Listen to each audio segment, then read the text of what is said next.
Anterior y llevo 2 semanas predicando. Si recordáis, ya he comenzado una serie sobre la voluntad de Dios, y la semana pasada hicimos un breve repaso de las formas, de las formas y maneras en las que Dios a través de la historia se ha revelado y ha manifestado su voluntad. Vimos que Dios ha revelado y ha manifestado su voluntad por sueños, por visiones, por ángeles, por el Urim y el Tumim, por suertes, de una manera audible, y por la Biblia. Hay otras maneras también, de otras formas, pero por eso creo que es bastante, es una forma, digamos, clara y precisa de ver en todo el tiempo cómo Dios se ha manifestado y se ha revelado. Hoy en día, como vimos también, Dios se ha revelado a través de su palabra. Dios se ha revelado a través de la Biblia, y vimos que tenemos que prestar atención a la Biblia, tenemos que entenderla y tenemos que aplicarla. Prestar atención e entenderla y aplicarla a nuestra vida. Una pregunta muy importante para nosotros, como cristianos, como creyentes, como hijos de Dios, una pregunta que creo que es importante que tengamos que responder es: ¿por qué tengo que saber yo el plan de Dios para mi vida? ¿Por qué tengo que saber yo el plan de Dios para mi vida? Y te voy a intentar responder de una forma muy sencilla, porque es importante que pasemos tiempo delante de la presencia de Dios, con su palabra, para entender el propósito, la voluntad de Dios para nuestra vida. En primer lugar, porque solo Dios conoce el futuro. Solo Dios conoce el futuro, nosotros no lo conocemos. Nosotros no tenemos ni idea de lo que va a ocurrir de aquí a un minuto. No sabemos exactamente lo que va a ocurrir, pero Dios sí sabe lo que va a ocurrir. Nosotros podemos planear, podemos pensar, podemos planificar, podemos hacer cosas, pero ya está, porque después pasan cosas en nuestra vida y a lo mejor nuestra vida cambia por completo ante lo que habíamos planificado, ante lo que habíamos pensado. Nuestra vida cambia por completo. Es decir, en un sentido, el creyente, estamos en una especie de paradoja. ¿El creyente sabe cuál es el futuro? Sí, y eso nos da una seguridad tremenda. Sabemos que nuestro nombre está escrito en el libro de la vida. Sabemos que Jesús está preparando una morada para nosotros. Sabemos a dónde vamos a morar. Sabemos con quién vamos a estar. Sabemos que va a ser para toda la eternidad. Es decir, sabemos nuestro futuro. La mayoría de la gente no sabe el futuro que tiene. La mayoría de la gente no confía en las cosas que van a pasar. El creyente sí, porque tenemos una hoja de ruta. Y tenemos quien ha hecho esa hoja de ruta. Por lo tanto, ante la pregunta, ¿sabemos el futuro? La respuesta es sí. Sabemos una parte del futuro con respecto a dónde vamos a estar, con quién vamos a estar y cómo vamos a estar. Pero por otra parte no sabemos el futuro. Nadie sabe lo que va a pasar, como he dicho antes, dentro de un par de minutos. Nadie sabe lo que va a pasar mañana. Nadie sabe lo que va a ocurrir en nuestra vida, ni en la vida de nuestros seres queridos. No lo sabemos. Así, por lo tanto, es una paradoja. Es una paradoja. Sabemos lo que va a ocurrir, pero no sabemos lo que va a ocurrir. Sabemos dónde vamos a estar, pero no sabemos lo que va a pasar el día de mañana. Mirad lo que dice, gracias por ello. Mirad lo que dice en Jeremías, en el capítulo 10, versículo 23. Jeremías, capítulo 10, versículo 23 dice: Conozco, oh Jehová, que el hombre no es señor de su camino, ni del hombre que camina es el ordenar sus pasos. Te lo vuelvo a repetir. Conozco, oh Jehová, que el hombre no es señor de su camino, ni del hombre que camina es el ordenar sus pasos. Este texto es muy interesante, porque quien conozca esta verdad y aplique esta verdad a su corazón, a su vida, será un hombre o una mujer sabia. Normalmente lo que ocurre con los hombres es que hacemos todo lo contrario. Es al revés de lo que dice este texto.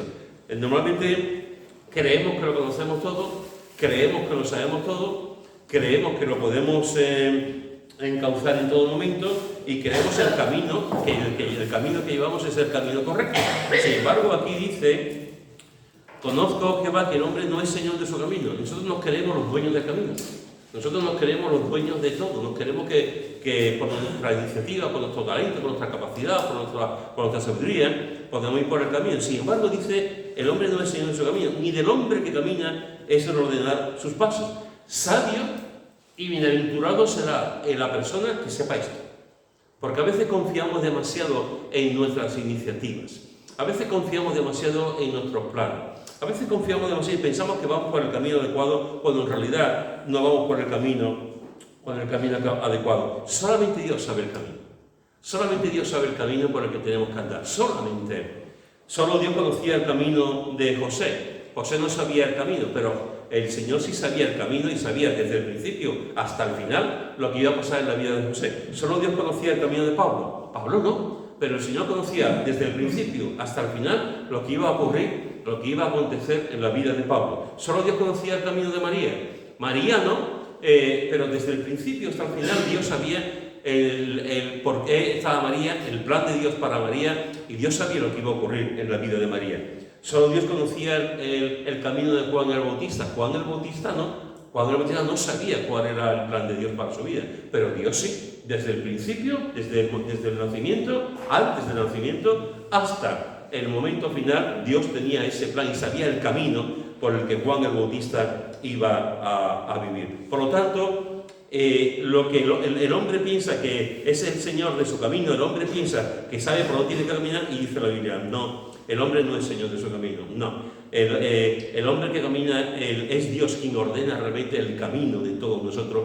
es quien realmente nos mueve y el que sabe desde el principio al final lo que va a ocurrir en nuestra vida. Alguien dijo de mientras que eso ocurre desde el principio hasta el final, mientras que eso ocurre es la vida llena de aventura y de fe, y viviendo cada día en la voluntad de Dios. La voluntad de Dios es que hemos nacido, la voluntad de Dios es que estamos creciendo, la voluntad de Dios es que nos reunimos, formamos una familia, los que lo forman, estamos juntos, y la voluntad de Dios es que llegará un momento en que partamos y estemos con Él. En todo ese caminar, en todo ese proceso, Dios está con nosotros. Dios nos guía en el camino y ordena nuestros pasos en el camino. El salmista lo tenía también muy claro en el Salmo 32, en el versículo 8 que mencionamos el primer día. Te haré entender y te enseñaré el camino en el que debes andar. No te pierdas, no te pierdas. No pienses que de alguna forma todo lo que va a ocurrir en tu vida es un misterio, o no pienses que todo lo que va a ocurrir en tu vida no lo puedes saber. El Señor dice, te haré entender. Ojo, te haré entender. ¿Habrá cosas que no entenderemos? Sí. ¿Habrá cosas que se nos escapen? Sí. ¿Habrá cosas que solamente pertenecen a la voluntad de Dios y al misterio de Dios?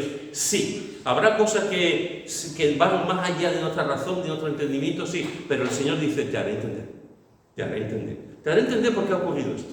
Te haré entender por qué has dado la vuelta de esta forma. Te haré entender por qué en vez de comprar esto, has comprado esto. Te haré entender por qué estás aquí en vez de estar allí. Te haré entender. En ese momento no lo sabremos. En ese momento no somos conscientes, pero te haré entender y te enseñaré el camino en el que debes andar. ¿Por qué? Porque sobre ti, eres mi hijo, sobre ti he fijado mis ojos, sobre ti te estoy contemplando. Yo soy el primer interesado en que tú vayas bien. Yo soy el primero que quiere que tú estés contento. Yo soy el primero que quiere que tú vivas feliz a la luz de lo que yo te enseño, a la luz de la palabra de Dios. Por eso es bueno, hermano, que el creyente le pregunte directamente a Dios la pregunta que hizo Pablo. Para mí, alguna vez lo he dicho, para mí cuando Pablo se encuentra con Jesús en el camino a Damasco, a mí me sorprende mucho la capacidad que tenía Pablo. Me sorprende, a mí se me presenta a Jesús en el camino, yo me caigo al suelo y yo estoy seguro que yo no haría las preguntas que hizo Pablo. O sea, Pablo tenía una mente muy aguda, Pablo tenía una mente muy entrenada, Pablo tenía una mente, realmente era un hombre que también, dentro de la religión, dentro del celo que tenía, dentro de su fariseísmo, era un hombre que quería agradar a Dios. Y esas dos preguntas a mí siempre me han perseguido. Cuando Jesús se revela, se le aparece en el camino y Pablo pregunta, ¿tú quién eres, Señor? ¿Quién eres? A mí me parece de una percepción teológica, de una situación en su corazón. ¿Cómo puede este hombre decir en ese momento, si yo estoy temblando, te voy a tirar al suelo, agarrado por las manos, hecho polvo? ¿Y quién eres, Señor? Él sabía realmente quién era. Él sabía cómo el Señor se había aparecido. Pero es una pregunta doctrinalmente muy importante. ¿Tú quién eres, no? La segunda pregunta que le hace Pablo a Jesús es una pregunta que de alguna forma también te desarma. Es una pregunta que deberíamos de hacer los creyentes todos en algún momento de nuestra vida delante de Jesús. Señor, ¿qué quieres de mí? Señor, ¿qué quieres que yo haga? ¿Quién eres y qué quieres que yo haga? Esa es una pregunta realmente muy importante. ¿Tú alguna vez le has dicho a Jesús en tu vida, Señor, ¿qué quieres de mí? ¿Tú alguna vez le has dicho a Jesús, hace 20 años, hace 4 meses, hace un día, alguna vez le has dicho a Jesús, Señor, ¿qué quieres de mí? Pues deberías de hacérsela si no se lo has hecho. Deberías de preguntarle, Señor, ¿qué quieres de mí? Muchas veces el creyente, perdonadme lo que voy a decir, pero intento encontrar la palabra adecuada.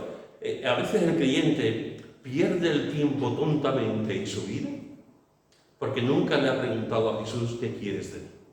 A veces el creyente pasa por esta vida como de puntillas, sin tocar a nadie, sin bendecir a nadie, sin hacer nada importante, solamente sobrevivir, sin ninguna meta, sin ninguna misión, sin ninguna visión tampoco, simplemente sobrevivir. Y quizás porque nunca le ha preguntado al Señor, ¿qué quieres de mí? ¿Qué quieres de mí? ¿Qué quieres que yo haga? Yo estoy convencido que cuando un creyente, yo se lo dije al Señor, o sea, yo no estoy hablando desde la teoría. Yo le dije al Señor en un momento dado, a los 8 meses de haberme convertido, y le dije al Señor, Señor, ¿qué quieres de mí? Yo no quiero venir solamente a la iglesia y calentar el banco y ya está. Yo quiero servirte. ¿Cómo lo hago, Señor? Y el Señor respondió, claro que responde. Hay un momento en nuestra vida, algunos lo entienden al poco tiempo, otros lo entienden cuando pasan más, algunos no lo entienden en su vida. Hay un momento que tenemos que decir, Señor, ¿qué quieres de mí? Sinceramente, honestamente, con valentía, Señor, ¿qué quieres de mí? Porque de esa pregunta va a depender mucho nuestra vida. De esa pregunta y de la consiguiente respuesta de Dios va a depender mucho nuestra vida. ¿Se lo has preguntado alguna vez? ¿Qué quieres de mí? ¿Qué quieres de mí? A lo mejor el Señor te dice, pues quiero que tengas una vida muy normal, quiero que des testimonio de mí en tu trabajo, quiero que te cases, que tengas hijos, que trabajes en el Corte Inglés, quiero una vida muy normal, y dentro de lo normal, ser de bendición, de testimonio, de compartir el Evangelio con la gente que te rodea, y que tu trabajo sea tu punto de misión. A veces el Señor te dice, lo que yo quiero de ti te voy a enviar a Túnez, y te voy a enviar allí como misionera en un país un poco complicado. A lo mejor el Señor te dice, pues lo que yo quiero de ti es que te prepares, que te vayas a un seminario y te prepares para la obra. A lo mejor el Señor lo que te dice es que yo quiero que tú estudies Derecho, y quiero que estudies Derecho para hacer el bien, no solamente para ganar dinero, que también, sino para hacer el bien a la gente necesitada. O yo quiero que tú seas un mecánico, pero quiero que seas el mejor mecánico. Quiero que tú arregles los coches para la gloria de Dios. ¡Wow! A que te cambie la vida. Es decir, arreglo los coches para mi jefe, para mí, que yo monto la empresa, a decir, arreglo los coches para la gloria de Dios. Como ¿os acordáis de la película Carros de Fuego? Como el hombre tenía corría en una velocidad, el Señor lo bendijo y él decía, yo corro para la gloria de Dios. Yo corro para la gloria de Dios. Pues es así. Y todo cambia. Si nosotros pensamos realmente en eso y pensamos en que toda nuestra vida es para la gloria de Dios, será algo determinante, algo que nos impulsará, algo que nos animará, algo que será realmente lo más hermoso que podamos vivir. Por eso es importante, hermano, que podamos decirle, ¿qué quieres que yo haga? ¿Qué quieres que yo haga? Porque dependiendo de la pregunta y de la respuesta de Dios, así va a ser también tu vida. Mira lo que dice en Isaías capítulo 48, versículo 17. Isaías capítulo 48, versículo 17. Dice, así ha dicho el Señor, Redentor tuyo, el Santo de Israel. Yo soy Jehová, Dios tuyo, que te enseña provechosamente, que te encamina por el camino que debes de seguir. Te lo repito. Así ha dicho Jehová, Redentor tuyo, el Santo de Israel. Yo soy Jehová, Dios tuyo, que te enseña provechosamente, que te encamina por el camino que debes seguir. Fijaros que aquí nos está dando una promesa. La promesa es que nos va a enseñar provechosamente, y que te encamina por el camino que debes seguir. ¿Cómo nos va a enseñar el Señor? Perdiendo el tiempo. ¿Cómo nos va a enseñar el Señor? lo que nos va a enseñar no vale para nada. ¿Cómo nos va a enseñar el Señor una cosa que hoy va a ser importante hoy, pero mañana no va a ser importante? No, aquí dice que el Señor nos va a enseñar provechosamente. Provechosamente. Él en el camino que nos ha trazado, por el camino nos va a enseñar el camino y además ese camino nos lo va a enseñar provechosamente para nuestro provecho, para nuestro bienestar, para nuestra edificación. ¿Por qué es importante saber el plan de Dios para ti? ¿Por qué tenemos que saber el plan de Dios? En primer lugar, porque, como te he dicho antes, tengo que saber el plan de Dios porque solo Dios conoce el futuro. Solo Dios conoce el futuro. Por eso es importante que lo sepamos. En segundo lugar, porque Dios lo manda. Dios manda que conozcamos su voluntad. Fijaros lo que dice en Efesios, que lo vimos hace 2 semanas, Efesios capítulo 5, versículo 17. Efesios capítulo 5, versículo 17. Dice así. Efesios capítulo 5, versículo 17. Dice: por tanto, no seáis insensatos, sino entendidos de cuál sea la voluntad del Señor. No seáis insensatos, sino entendidos de cuál sea la voluntad del Señor. La palabra griega que aquí se ha traducido como voluntad, literalmente es un deseo del corazón. Es un deseo del corazón. Es decir, hemos de considerar los deseos del corazón de Dios, buscarlos y vivirlos. Debemos de considerar los deseos de Dios, la voluntad de Dios, buscarlos y practicarlos, vivirlos en nuestra vida. Y para eso tenemos que ser entendidos. Tenemos que ser entendidos. Para entender tenemos que pensar, tenemos que reflexionar y tenemos que llegar a una conclusión. Pensar, reflexionar y llegar a una conclusión. Averiguar la voluntad de Dios, hermano, no es producto del azar. Pito, pito, gorgorito, Señor, si tú quieres que vaya a tal sitio, que la moneda caiga para abajo o ¡pum! Vaya, ha caído para arriba. Pues entonces no hago, Señor, no hago lo que estaba pensando. A veces usamos una serie de cosas con el Señor, de cosas así para saber su voluntad.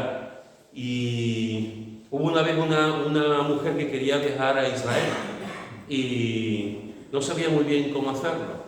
Y entonces se levantó, se acostó por la mañana y se despertó.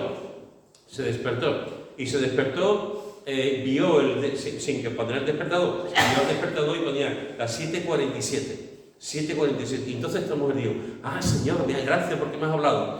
Tengo que coger el avión de la compañía tal, el avión 7, la silla 47. Y pensaba que esa era la voluntad de Dios para irse a Israel. Podemos echar moneda, podemos consultar con otros hermanos, mucha gente hace así: Señor, es tu voluntad, háblame, Señor. Si abro la Biblia y leo un texto, tú me vas a hablar, y hacemos así, ¡pam! Y leemos el primer versículo que se nos viene. Y entonces pues decimos: Dios me ha hablado. Bueno, hay gente que lo hace así, hay gente que lo piensa así. Pero nos complicamos la vida. Cuando pensamos que Dios nos va a hablar de ese tipo, por suerte, por casualidades, etc. Dios nos va a hablar por un entendimiento espiritual. Cuando entendemos su voluntad, cuando pasamos tiempo para entender el corazón de Dios, para entender realmente el deseo del corazón de Dios. Entendidos en la voluntad de Dios. ¿Cómo somos entendidos? Pues mirad, hermano, somos entendidos de la voluntad de Dios cuando lo adoramos. Cuando venimos a la iglesia y lo adoramos, estamos plenamente entendidos de la voluntad de Dios. Estamos plenamente en el meollo del corazón de Dios. Estamos realmente haciendo lo que el Señor quiere para nosotros. En la adoración. La adoración es alabanza, la adoración es música, la adoración es alegría, la adoración es canto también, la adoración es un estilo de vida. Y cuando hablo de adoración no me refiero solamente que a veces también hemos compartimentado la adoración en la iglesia nada más. Cuando la adoración es un estilo de vida diario y adoramos al Señor desde que nos levantamos hasta que nos acostamos. La adoración es cantar. La adoración es exaltar el nombre de Dios. La adoración también con la música, es toda la música que estamos creando para la gloria, para el enaltecimiento del Señor. Estamos en el entendimiento de Dios, de su plena voluntad, cuando estamos adorando. Cuando adoramos en casa, cuando adoramos por la calle, cuando exaltamos su precioso nombre, su persona, cuando venimos a la iglesia y estamos adorando en la reunión con los demás. Somos entendidos de la voluntad de Dios cuando como pueblo de Dios venimos y adoramos a Dios por completo. ¿Tú sabes eso? ¿Tú sabes que la adoración es parte de tu vida vital? ¿Tú sabes que la adoración forma parte de tu carácter como hijo de Dios? ¿Tú sabes que la adoración es algo que es que va como en el paquete como hijo de Dios? Somos hijos, somos adoptados como hijos de Dios. Y una de las cosas que hacemos es que adoramos a nuestro Padre. La adoración es un estilo de vida.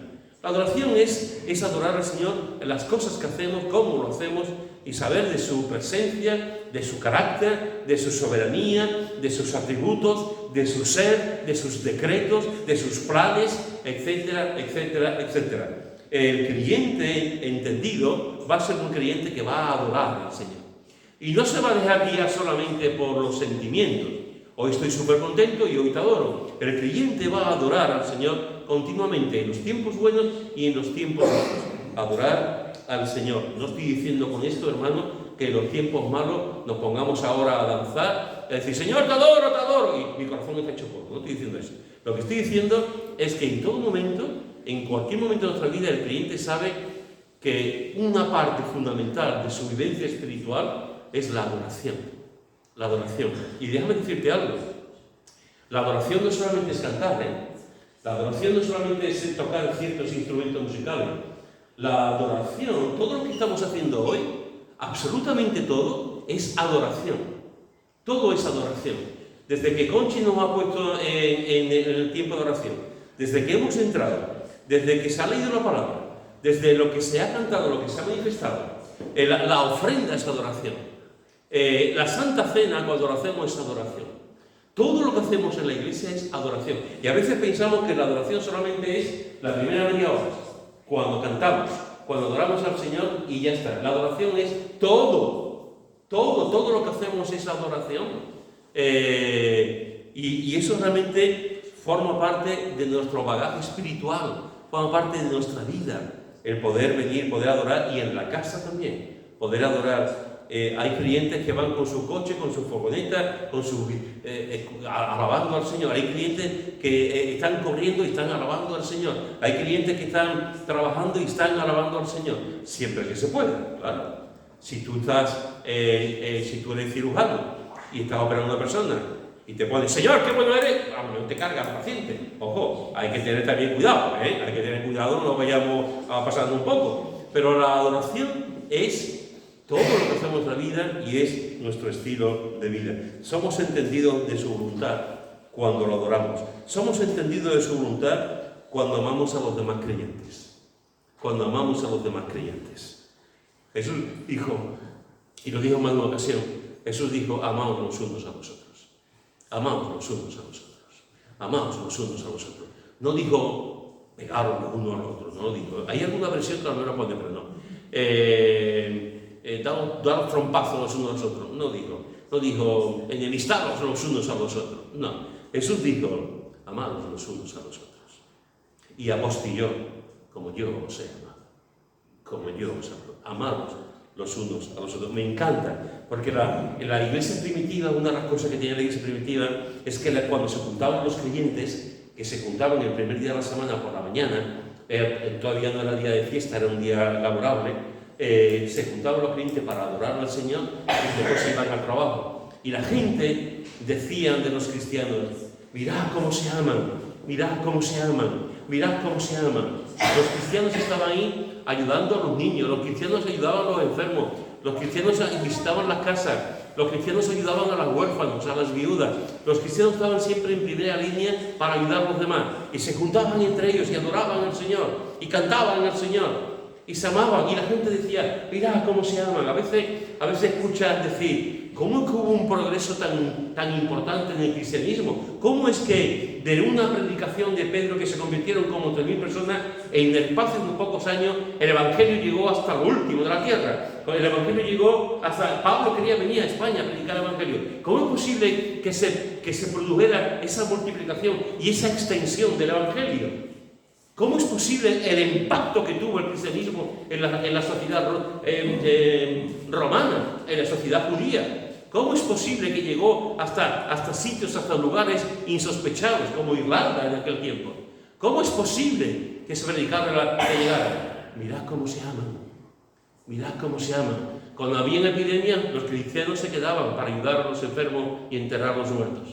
Cuando había persecución, los cristianos ayudaban a los que estaban perseguidos. Cuando había niños que estaban por la calle, hacían todo lo posible para que esos niños no estuviesen en la calle y fuesen instruidos. Mirad cómo se aman, mirad cómo se aman. Mirad cómo se aman los esclavos y los amos. Los amos y los esclavos. Mirad cómo se aman los matrimonios. Mirad cómo se aman los padres y los hijos. Mirad cómo se aman. Unos de una manera, otros de otra. Pero todos están ahí y todos se aman. Y eso la gente lo veía. Mirad cómo se aman. La identidad fundamental, la pieza fundamental, el rasgo fundamental de una iglesia que entiende la voluntad de Dios es el amor. Es el amor. El amor está por encima de todo.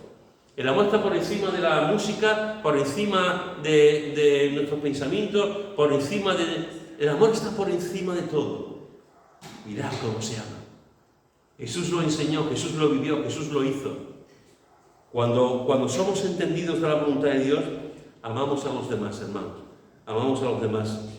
A la gente, a los creyentes, por supuesto, amamos a los demás.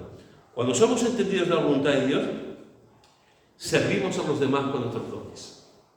Servimos a los demás con nuestros dones. Mirad lo que dice en 1 de Pedro, capítulo 4. 1 de Pedro, capítulo 4, versículo 10.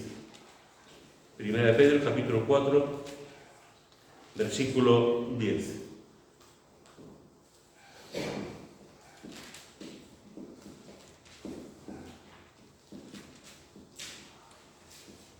Cada uno, según el don que ha recibido, ministrelo a los otros como buenos administradores de la multiforme gracia de Dios. Cada uno, según el don que ha recibido, ministrelo a los otros como buenos administradores de la multiforme gracia de Dios. Antes te he preguntado, ¿alguna vez le has dicho a Jesús, ¿qué quieres que yo haga? ¿Qué quieres de mí? Y ahora te voy a decir, te voy a preguntar otra pregunta. ¿Tú estás usando los dones que Dios te ha dado? ¿Tú estás usando los dones que Dios te ha dado? La Biblia nos dice que cada creyente tiene un don.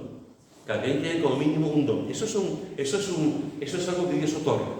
La persona se convierte. El momento de la conversión, hermano, es un momento maravilloso, es un momento que no llegamos a entender de todo. El momento de la conversión es un momento en el que nacemos de nuevo, es un momento en el que tenemos el sello del Espíritu Santo, es un momento en el que nuestro nombre está escrito en el libro de la vida, es un momento en el que recibimos la adopción, es un momento en el que somos justificados delante de Dios. Todo eso es el momento de la conversión. Pero en el momento de la conversión también, todo ese proceso teológico, todo ese proceso que ocurre en nuestra vida cuando nos convertimos, el perdón de pecados, etc., en ese momento también Dios nos da un don. El Espíritu Santo reparte un don a cada uno de nosotros. A la mayoría de nosotros nos da un don, y hay gente que le dan 2, 3, 4, y hay gente que tiene muchos dones, que Dios en su infinita sabiduría lo hace. El don que tú tienes, si tú sabes el don que tú tienes, lo estás usando para la gloria de Dios. Lo estás usando para la edificación de la iglesia. Lo estás usando para compartir el Evangelio también con la gente que te rodea. Porque la Biblia nos dice que cada uno, el don que tenemos, que lo pongamos a disposición de los demás.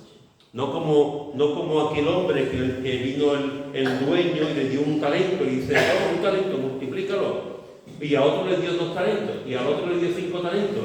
Y cuando vino el dueño le dice al del, ¿qué has hecho con mi talento? Y dice, ¡oh! Una maravilla, vas a estar muy contento conmigo. Lo he enterrado. Lo he enterrado el talento. Te da un talento y tú lo has enterrado. Sí, señor, si no hay manera de perderlo, y lo he hecho muy bien. Y al otro dice, ¿y qué has hecho? Lo he multiplicado, Señor. Y al de 5 lo he multiplicado, Señor. Y el Señor recompensó a los que habían multiplicado el regalo que les dio, el talento que les dio. Al otro no, al otro el Señor le dijo, en fin, ya nosotros sabemos lo que pasó con el otro. Y se creía que lo había hecho bien y estaba enterrado. El Señor te da algo no para enterrarlo.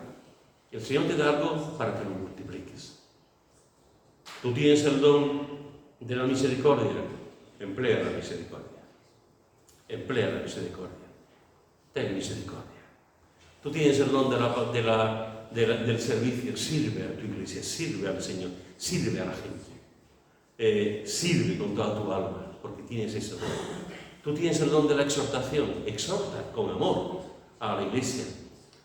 Cada uno, hermanos y hermanas, en el don que tenemos, que lo pongamos a disposición del Señor y de su iglesia. Somos entendidos del Señor, somos entendidos de la voluntad de Dios cuando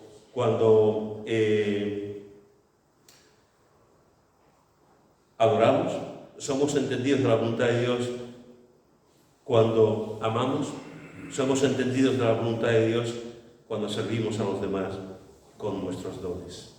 ¿Por qué es importante saber la voluntad de Dios? Te he dado dos respuestas. La primera es porque solo Dios conoce el futuro. La segunda respuesta es porque Dios lo manda. Y la tercera respuesta, y con esto voy a terminar, es porque trae alegría, porque trae felicidad, porque trae dicha, risa a tu alma. Enséñame a un hombre que hace la voluntad de Dios y te enseñaré a un hombre alegre. Enséñame a un hombre que no hace la voluntad de Dios y te enseñaré a un hombre triste. Cuando hacemos la voluntad de Dios, nos gozamos. Cuando hacemos la voluntad de Dios estamos contentos, estamos alegres. Aun cuando estemos en la tristeza, aun cuando nos estén persiguiendo. Mira lo que dice en Hechos, en el capítulo 5, Hechos, capítulo 5, versículo 40 y 41. Hechos, capítulo 5, versículo 40 al 41, dice: Y convinieron con él, y llamando a los apóstoles después de azotarlos, les intimaron que no hablasen en el nombre de Jesús y los pusieron en libertad. Y ellos salieron de la presencia del concilio gozosos de haber sido tenidos por dignos de padecer afrenta por causa del nombre. Fijaos, hermanos, que estaban plenamente dentro de la voluntad de Dios, estaban haciendo lo que realmente el Señor quería que hicieran. Lo llaman, le azotan, le dicen, le prohíben que prediquen el Evangelio, lo tienen en la cárcel, y sin embargo cuando salieron del concilio, gozosos, alegres, contentos de haber sido tenidos por dignos de padecer afrenta por causa del nombre, y siguieron predicando por las calles, en las plazas, siguieron predicando el Evangelio. Por eso te digo que cuando una persona está dentro de la voluntad de Dios, aunque esté en una mazmorra, aunque esté en una cárcel, aunque intenten acabar con él, con su vida, esa persona que está dentro de la voluntad de Dios estará contento. Estará contento, porque sabe que está plenamente en el centro de la voluntad de Dios. Por eso te digo, muéstrame a una persona, a un creyente, a una mujer que está dentro de la voluntad de Dios, y te enseñaré a una mujer feliz, o una persona feliz. Enséñame a una persona que no está haciendo la voluntad de Dios, y te enseñaré a alguien triste, a alguien que no será feliz. A veces, hermanos y hermanas, sabemos lo que Dios nos pide. Sabemos lo que Dios nos pide. Sabemos lo que tenemos que hacer, pero no queremos hacerlo. No queremos hacerlo, porque nos cuesta. Nos cuesta. Y el Señor te dice esto, y tú dices, no. Y el Señor dice esto, y tú dices, no. Porque sabe que hay un sacrificio, sabe que tienes que tomar decisiones que no te van a gustar, sabe que tienes que oponerte o enfrentar tal cosa, y simplemente que tú prefieras hacer otra cosa. Y eso tiene sus consecuencias también. Eso tiene sus consecuencias a lo largo de nuestra vida. Cuando el Señor dice esto y lo hacemos, tiene sus consecuencias de bendición y de alegría. Cuando el Señor dice esto y no lo hacemos, tiene sus consecuencias de tristeza del alma. Porque sabemos que Dios no ha dicho una cosa y no lo hemos hecho. Y pasarán los años, pero hay una grieta que está ahí y que se va a interponer en nuestra vida durante mucho tiempo, porque no le hemos hecho caso a lo que Dios nos ha dicho, a lo que Dios nos ha mandado. Por lo tanto, hermanos y hermanas, hoy te he dicho que es importante saber la voluntad de Dios. Y te he dado 3 motivos por qué es importante saber la voluntad de Dios. El primer motivo es porque solo Él conoce el futuro y nos puede guiar. Yo no te puedo guiar, tú a mí tampoco, en un sentido. Podemos guiarnos, ayudarnos, evidentemente, levantarnos del camino, sujetarnos, ayudarnos, sentarnos y levantarnos otra vez. Pero el camino realmente quien lo sabe es Él. Quien sabe de verdad el camino es Él. Él conoce perfectamente nuestro futuro. También es importante saber la voluntad de Dios porque Él lo manda. Y si Él lo manda es por algo. Y tenemos que tener ese entendimiento del deseo del corazón de Dios para hacer su voluntad. Y en tercer lugar, es importante que sepamos la voluntad de Dios porque nos trae alegría. Nos trae alegría, nos trae un gozo en el Señor. Cuando hacemos las cosas que sabemos que es su voluntad. Y eso, no hay mayor alegría para un creyente que el saber que, Señor, estoy plenamente dentro de tu voluntad. Que venga lo que venga, porque estoy aquí donde tú quieres y como tú quieres. ¿Te parecen pocos motivos para buscar la voluntad de Dios y conocer la voluntad de Dios? Así que, hermanos y hermanas, pasemos tiempo delante de Dios en su presencia y digámosle al Señor: Señor, dame entendimiento para hacer tu voluntad. Ayúdame, dame la fuerza, la sabiduría para hacer tu voluntad, no la mía, la tuya. Amén. Amén. Si alguno quiere orar.